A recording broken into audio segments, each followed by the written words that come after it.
59 வருஷத்துக்கு அப்புறம் மீண்டும் ஒரு நேர்மையான ஆட்சி முறை நடைமுறைக்கு வர வேண்டும் என்ற காங்கிரஸ் ஆட்சியில் இருக்கின்ற கூட்டணியில் இருக்கின்ற ஆட்சி நேர்மையான ஆட்சியாக இருக்க வேண்டும் என்ற முனைப்போடு இந்த நடவடிக்கைகள் எடுத்திருக்கோம்.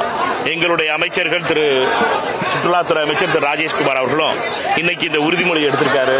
எங்களை பொறுத்த மட்டும் காங்கிரஸ் கட்சிக்காரர்களை பொறுத்த மட்டும் லஞ்சம் தவிர் நெஞ்சம் நிவிர் என்ற கேம்பெயினை ஒவ்வொரு குழந்தைகளிடமும் கொண்டு செல்வதற்காகவும் ஒவ்வொரு தமிழர்களிடமும் கொண்டு செல்வது எங்களுடைய லட்சியமாக இருக்கும். காங்கிரஸ்காரர்களை பொறுத்த மட்டும் பெருந்தலைவர் காமராஜர் பிறந்த நாளை இந்த வகையிலே கொண்டாடுகிறோம்.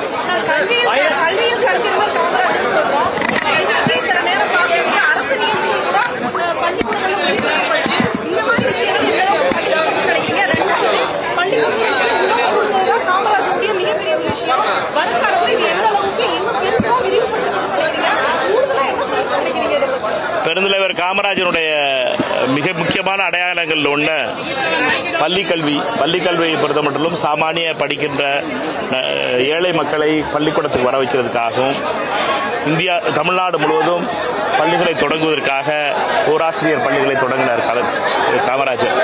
ஆனால் அதே நேரத்தில் அந்த கல்வியினுடைய தரத்தை உயர்த்துவதற்காகவும் பள்ளிக்கு வர வைப்பதற்காகவும் உணவையும் தந்தார், மதிய உணவு திட்டத்தை. அது மேம்படுத்தப்பட்டு இப்பொழுது வேறு காலை சிற்றுண்டி வரைக்கும் வந்திருக்கு.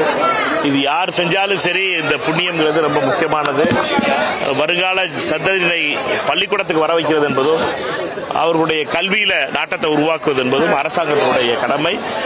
அதே போலவே பள்ளிகளில் இருக்க சினிமா நிகழ்ச்சிகள் போன்ற விஷயங்களை தடை செய்ய வேண்டும், தேவையில்லாத ஆய்வுகள் கூடாது என்று பள்ளிக்கல்வித்துறை அமைச்சர் அறிவிப்பதை வரவேற்கிறேன். அரசு பள்ளிகள் சில மாவட்டங்களில் ஒரு பள்ளிகள் என்ற வகையில் தமிழகம் முழுவதும் ஒரு குறிப்பிட்ட அளவிலான பள்ளிகள் மூடப்பட வாய்ப்பு இருப்பதாக தகவல் வெளியாகி இருக்கு. அரசு பள்ளிகள் மூடப்படுவதை தவிர்க்கிறதுக்கு நீங்க என்ன சொல்றீங்க? இது ஒரு பெரிய லாங் டிஸ்கஷன், ஒரு கேள்வியில் முடிச்சிட முடியுமான்னு எனக்கு தெரியல. இந்தியா முழுவதும் இந்த பிரச்சனை இருக்கிறது. அதாவது அரசு பள்ளிகளுடைய நிலை, அரசு பள்ளிகளுடைய ஒரு ஸ்டூடெண்ட் கூட இல்லாத பள்ளிகள், 5 ஸ்டூடெண்ட் இருக்க பள்ளிகள், 3 ஸ்டூடெண்ட் இருக்க பள்ளிகள், 8 ஸ்டூடெண்ட் இருக்க பள்ளிகள் மிகப்பெரிய ஒரு சுமையாக இந்த பள்ளிகள் மாறிக்கொண்டிருப்பதாக அரசாங்க அதிகாரிகள் சொல்றாங்க. ஆனால் நம்மை பொறுத்த மட்டும் எந்த ஒரு கல்வி நிலையம் மூடப்பட்டாலும் வருத்தம் தான் வரும், கவலை தான் வரும். ஏனென்றால் நாங்கள் சார்ந்திருக்க கட்சி பெருந்தலைவர் சார்ந்த கட்சி. அவர் ஒவ்வொரு பள்ளிக்கூடத்தை தொடங்குறதுக்கும் அதுக்கு மத்தியான சாப்பாடு போடுறதுக்கும் அவர் பட்ட கஷ்டமும் அவர் பட்ட துன்பத்தை நாங்கள் அறிபவர்கள். அதனால எங்கு ஒரு பள்ளி மூடப்பட்டாலும் அது ஒரு துக்க தினமாகவே நான் பார்க்கிறேன்.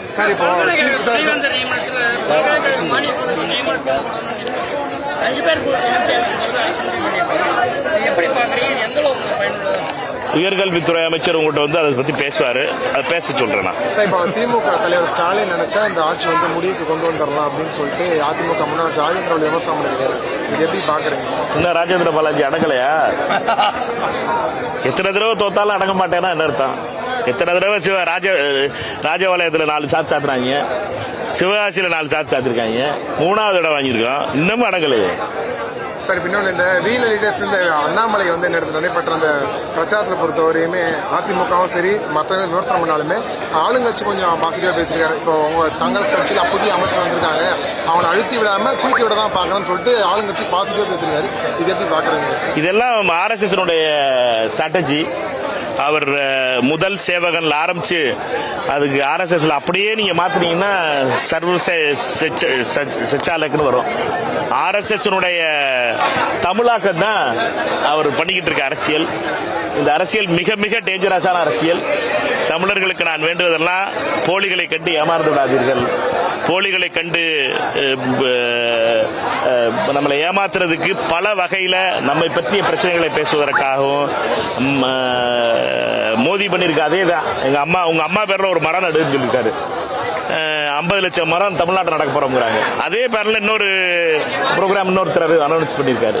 அதாவது மரம் நடுறது பிரச்சனை இல்ல, மரத்தை காத்தி செடியை மரமாக்குறது பிரச்சனை. அதை யாரு பண்ண போறாங்கிறத பிரச்சனை.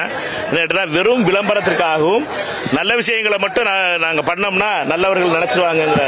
அந்த RSS அதே ஆயுதத்தை எடுத்திருக்கிறார் நண்பர் சகோதரர். அவருக்கு வாழ்த்துக்கள். அவரை பொறுத்த மட்டும் அவர் RSS தமிழ் மயமாக்கியதற்கு என்னுடைய வாழ்த்துக்கள் அவருக்கு.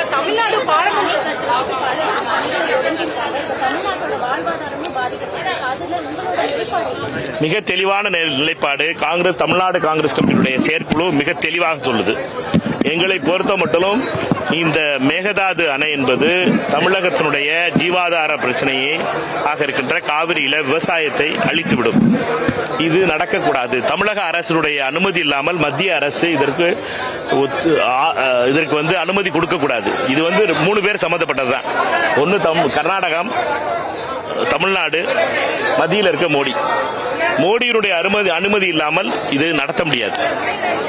கர்நாடகத்தை பொறுத்த மட்டும் மோடியினுடைய அனுமதியை பெறுவதற்காக பாஜக தலைவர்கள் அனைவரும் அதற்காக கடுமையாக முயற்சி கொண்டிருக்கிறார்கள். தமிழ்நாடு ஒன்னா நிக்கணும், தமிழ்நாடு ஒன்றாக இருந்து ஒரே குரல்ல பேசணும். ஏன்னா இங்கே பாஜகவுக்கு ஒரு சீட்டு கொடுத்ததுனால நம்ம மேல அவர்களுக்கு ரொம்ப கோபம் இருக்கு, பாஜக காரர்களுக்கு, மோடிக்கும் அமித்ஷாவுக்கும். அதனாலதான் கொண்டையை மறைக்காம ஒரு ஆள் அனுப்பி வச்சிருக்காங்க. அதனால அவர்களை பொறுத்த மட்டும் தமிழர்கள் மீது இருக்கின்ற கோபம் மோடிக்கும் அமித்ஷாவுக்கும் RSSக்கும் தனியல. அதனால நம்ம பொறுத்த மட்டும் தமிழ்நாடு இதனால் வஞ்சிக்கப்படக்கூடாது. பேரு DK சிவகுமார் பேரா இருந்தாலும் சரி, அதை பண்றது மோடி என்பதை மறந்துவிடக்கூடாது. அவருடைய அனுமதி இல்லாமல் மேகதாது அணை என்பது கட்டப்பட முடியாது. இதை மிக தெளிவாக எங்களுடைய செயற்குழுவில் சொல்லியிருக்கோம். எங்களை பொறுத்த மட்டும் இது DK சிவகுமாரா, இது மாணிக்கம் தாகூராகிறது கிடையாது, அல்லது DK சிவகுமாரா திரு விஜய் அவர்களா கிடையாது. இது தமிழ்நாடா கர்நாடகாமாங்கிறது. தமிழ்நாட்டுக்கு கிடைக்க வேண்டிய நியாயமான நேர்மை உரிமையை பறித்துவிடக்கூடாது.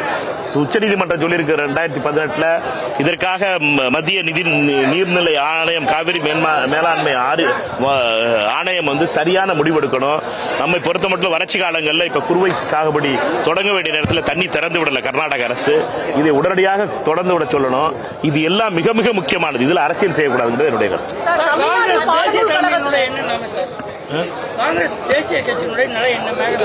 கர்நாடகத்தினுடைய நிலை, எல்லா அரசியல்வாதிகளும் ஒரு நிலை எடுக்கிறாங்க. தமிழ்நாட்டினுடைய நிலை எல்லாரும் ஒரு நிலை எடுக்கிறாங்க. இதுல காங்கிரஸ் கட்சியுடைய தேசிய தலைமை எங்கேயும் ஆட்டத்துக்குள்ள வராது, ஃபீல்டுக்குள்ள வராது. அம்பையரா யார் இருக்கான்னு மோடி இருக்காரு. அம்பையர் இல்லாத ஆள்கிட்ட பிடிச்சி அவங்க தான் முடிவு வரணும், அவங்க தான் முடிவு வச்சு அம்பையர்ல சார் முடிவு வரணும். அமைதி அது எப்படி இருப்பாங்க? அந்த மாநிலத்துடைய உரிமையை அவங்க சொல்றாங்க. கர்நாடகா பிஜேபி காரர்கள் அமைதியாக சொல்றீங்களா? பிஜேபி காரர்கள் என்ன சொல்றாங்க? கர்நாடகத்தில் நம்மளுக்கு தண்ணி வேணும் கிளப்பி விடுறாங்க பாஜக. நீங்க இதை கர்நாடக மாநிலமா பார்க்கணும், காங்கிரஸ் காரனா பார்க்காதீங்க. கர்நாடக மாநிலமா பாருங்க, தமிழகமா பாருங்க. தமிழ்நாட்டில் இதே சட்டமன்றத்தில் எல்லாரும் சேர்ந்து தீர்மானம் போட்டோம். காங்கிரஸ் கட்சி உடன் இருந்துச்சு, எங்க அமைச்சர் உடன் இருந்து கூட பேசினார் அதுக்கு ஆதரவா. காங்கிரஸ் கட்சி எங்களை பொறுத்த மட்டும் மிக தெளிவாக இருக்கிறார். அதுல ஒரு செங்கலை கூட வைக்கக்கூடாது என்பதில் மிக தெளிவாக எங்களுடைய முயற்சிகள் இருக்கும். தமிழ்நாடு காங்கிரஸ் கமிட்டியை பொறுத்த மட்டும் ஒரு செங்கலை கூட மேகதாது வைக்கக்கூடாது என்பதில் எந்த ஒரு சந்தேகமும் இல்லை. நாங்கள் அதற்காக தொடர்ந்து போராடுவோம். தமிழ்நாடு பாடநூல் கழக தலைவராக லயோலா மணி நியமிச்சிருக்காங்க. இது ஒரு பெரிய ஒரு விஷயம். இப்படி இருக்கும்போது இதுக்கு ஒரு எக்ஸ்பீரியன்ஸ் உள்ளவங்களை தான் போடணுமா, இல்லைன்னா நிர்வாகி அப்படிங்கிற காரணத்தினாலே இவங்களை போட்டுருக்காங்க நீங்க நினைக்கிறீங்களா? மக்களுடைய ஆதரவு பெற்ற அரசுகள், அரசினுடைய முதலமைச்சர் யாரை நியமிப்பார் என்பது அவருடைய அவருடைய உரிமைகள். எல்லாத்திலையும் நம்ம யாரை அப்பாயின்ட் பண்றாங்க, யாரை பண்ணக்கூடாது என்பது சரியானதில்லை. ஒரு இளைஞரை நியமித்திருக்கிறார்கள். இளைஞர்களுக்கான ஒரு வாய்ப்பு கொடுக்கப்பட்டிருக்கு. என்னை பொறுத்த மட்டும் அந்த வாய்ப்பை திரு லயோலா மணி அவர்கள் சிறப்பாக பயன்படுத்தி உரிய நேரத்தில் பாடப்புத்தகங்கள் வருவதற்காகவும் அதில் மாற்றங்கள் வருவதற்காகவும் உண்மையிலேயே தமிழகத்தினுடைய குழந்தைகளுக்கு உண்மையான தரமான கல்வி கிடைப்பதற்காக முயற்சி செய்வார் என்று அவருக்கு இந்த முயற்சியை மேற்கொள்வார் என்று நினைக்கிறேன். ரைட்டா? எல்லாரும் காமராஜர் விட்டு மிச்ச கதையெல்லாம் ஒட்டுறீங்களே.